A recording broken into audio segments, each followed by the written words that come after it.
So I've got the legend of New Zealand cricket, to say the most accomplished woman cricketer in New Zealand cricket history. Debbie Hockley joins me here. So first and foremost, thank you very much, because of course you're a president of New Zealand cricket, mind you, another feather in the cap. Many accolades to your name as well that you have. But over here as a commentator, both of us have got a role as well. But as a commentator, of course, you won the World Cup in 2000, and that was the last time that New Zealand hosted an ICC event.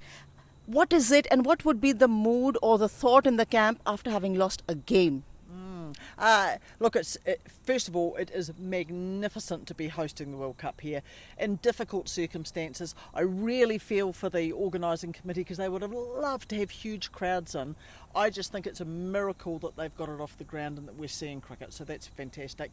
I think the White Ferns would have been really disappointed to lose that first game against the West Indies, but not completely devastated.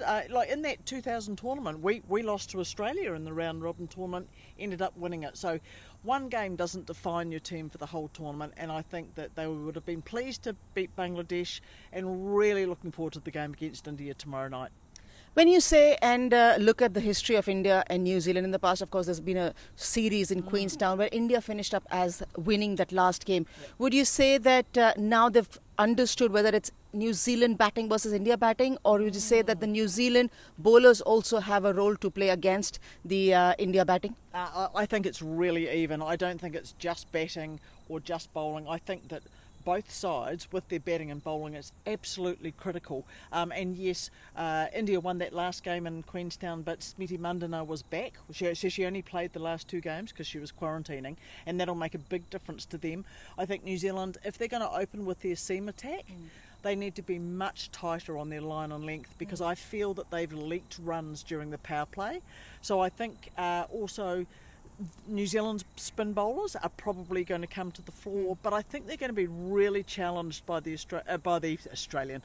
Indian batters. You know, when I look at that top six, that is very impressive. And with the game against Pakistan the other day, you know, they've got a lot of depth. I can't wait for it. And I feel that the Indian bowlers are just coming into their elements. Recently, what I saw in the game against Pakistan as well, you know, they expected Pakistan to dominate a bit more, but they did. But having said that, would you say it's going to be a nice challenge in batting and bowling department, especially for Amelia Kerr? She's been outstanding in the last year and a half. And would you say that she is the go-to player, or would you put Divine, Bates, Amelia Kerr, or in any other order? I think that Amelia Kerr is the number one go-to person playing against the Indian side and against spin. I think that she's really come on leaps and bounds. I've loved the way that she's used the depth in her crease. She's playing square on both sides really well. Had a terrific series down in Queenstown, so she's my go-to player, and I think Sophie Devine and Susie Bates and Amy Satterthwaite need to sort of support her in that role. How much of guidance do you give to this New Zealand setup? Because I know you love these girls and you have a lot of interaction with them. You're from Christchurch, of course. We will be heading down there as well. So what's your role with these players? Number one, supporter. That is my sole role. I keep well out of it. They've got plenty of coaching staff, but they know that I'm a big supporter, and that's good enough for me. She's a supporter, she's a star, she's a legend, she's everything, and she'll be there in the commentary box. We're pleasurable to have her company there. It's an honour to have her company there sitting alongside her. But you keep watching, it's going to be New Zealand or India?